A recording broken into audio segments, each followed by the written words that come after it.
بسم اللہ الرحمن الرحیم۔ سورہ حامیم سجدہ 24 پارہ۔ پارے کا تھیم کسی چیز کی قیمت اس کی مضبوطی سے ہوتی ہے۔ اس کے اللہ کے نزدیک بھی ہماری قیمت استقامت کی بنا پر ہے۔ ربنا افرغ علینا صبرا وثبت اقدامنا وانصرنا علی القوم الکافرین۔ نبی کریم صلی اللہ علیہ وسلم کے سامنے انٹروڈکشن جو سوال پریشان کن تھا وہ یہ تھا کہ اس سخت مخالفت میں تبلیغ کا راستہ کیسے نکالا جائے۔ اللہ تعالیٰ نے تسلی دی، نمائشی چٹانیں صرف نظر آتی ہیں مگر اخلاق حسنہ کا ہتھیار ہے جو انہیں توڑ کر اور پگھلا کر رکھ دے گا۔ صبر سے کام لیں اور خدا سے پناہ مانگیں۔ جنتی جب جنت میں لے جائے جائیں گے اور اپنے اپنے مراتب کے لحاظ سے جنت پائیں گے۔ جمعہ والے دن انہیں ایک جگہ جمع ہونے کی اجازت ملے گی۔ اللہ تعالیٰ ان پر تجلی فرمائے گا، اس کا عرش ظاہر ہوگا۔ وہ سب جنت کے باغیچوں میں نور، لؤلؤ، یاقوت، زبرجد اور سونے چاندی کے ممبروں پر بیٹھے ہوں گے جو نیکیوں کے اعتبار سے کم درجے کے ہیں، لیکن جنتی ہونے کے اعتبار سے کوئی کسی سے کم نہیں ہے۔ وہ مشک اور کافور کے ٹیلوں پر ہوں گے۔ سب اپنی جگہ بہت خوش ہوں گے۔ ابو ہریرہ نے پوچھا، نبی کریم صلی اللہ علیہ وسلم ہم اپنے رب کو دیکھیں گے؟ نبی کریم صلی اللہ علیہ وسلم نے فرمایا، ہاں ہاں دیکھو گے، آدھے دن کے سورج اور 14ویں کے چاند کی طرح۔ اس مجلس میں اللہ تعالیٰ ایک ایک سے بات کرے گا، یہاں تک کہ کسی سے فرمائے گا کہ تم نے فلاں کا خلاف کیا تھا، وہ کہے گا میرے اللہ وہ تو نے مجھے معاف کر دیا تھا۔ اللہ کہے گا میری اس مغفرت کی وجہ ہی سے تو اس درجے پر پہنچا ہے۔ انہیں ایک ابر ڈھانک لے گا اور اس سے ایسے خوشبو برسے گی کہ کبھی کسی نے نہ سونگھی ہوگی۔ پھر رب کہے گا اٹھو، جو انعام و اکرام تمہارے لیے تیار ہیں اسے لو۔ پھر یہ سب ایک بازار میں پہنچیں گے جسے فرشتے چاروں طرف سے گھیرے ہوئے ہوں گے۔ وہاں وہ چیزیں دیکھیں گے جو کسی نہ آنکھ نے دیکھی اور نہ سنی تھی۔ جو شخص جو چیز چاہے گا وہاں خرید و فروخت کرے گا۔ یہ وہاں انعام کے طور پر ہر چیز جنتیوں کو دی جائے گی اور سارے ایک دوسرے سے ملاقات کریں گے۔ شروع اللہ کے نام سے جو بڑا مہربان نہایت رحم کرنے والا ہے۔ سورہ حامیم۔ حامیم یہ خدائے رحمان اور رحیم کی طرف سے نازل کردہ چیز ہے، ایک ایسی کتاب جس کی آیات خوب کھول کر بیان کی گئی ہیں۔ عربی زبان کا قرآن ان لوگوں کے لیے جو علم رکھتے ہیں، بشارت دینے والا اور ڈرا دینے والا۔ مگر ان لوگوں میں سے اکثر نے اس سے روح گردانے کی اور وہ سن کر نہیں دیتے۔ کہتے ہیں جس کی طرف تو ہمیں بلا رہا ہے اس کے لیے ہمارے دلوں میں غلاف چڑھے ہوئے ہیں۔ استغفر اللہ ربی من کل ذنب۔ ہمارے کان بہرے ہو گئے ہیں اور ہمارے اور تیرے درمیان ایک حجاب حائل ہو گیا ہے۔ تو اپنا کام کر، ہم اپنا کام کیے جائیں گے۔ استغفر اللہ ربی من کل ذنب۔ یہ نادان انسان کی کہانی ہے کہ وہ سچائی کے سامنے، نور کے سامنے جھوٹ اور تاریکی کو پسند کرتا ہے۔ یہ اس کا ظالمانہ بیہیویئر خود اپنی ہی ذات کے لیے ہے۔ تو اللہ تعالیٰ اس لیے اس چیز کو اتنا زیادہ ہائی لائٹ کر رہے ہیں تاکہ انسان اپنے نفع نقصان کو پہچان سکے اور سمجھ سکے، اور اللہ کے محسن ذات کو بھی جان لے کہ اگر تم آج اللہ کی باتوں کو مان لو گے جو اللہ نے بھیجی ہے اتنی عظیم کتاب تمہاری طرف، تو کل فائدہ ہوگا اور دنیا میں بھی اس کا فائدہ۔ دنیا میں بھی الحمدللہ اللہ کا کلام، اللہ کو قرآن جو ہے انسان کو عزت و شرف بخشتا ہے، نعمتوں عطاؤں بخشوں کے دروازے کھولتا ہے اور جنت کی وراثت بھی دیتا ہے۔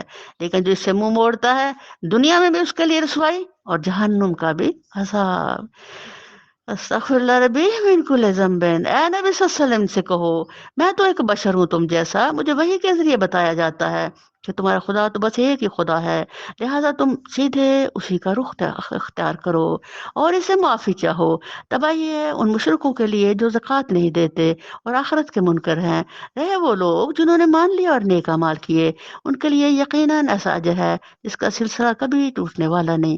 اب یہ جو معافی مانگنی ہے یہ اتنی بڑی نعمت ہے خدا کی، اتنی بڑی عطا و بخشش الحمدللہ، کہ اگر آپ نے زمین و آسمان پر جرم کیے ہیں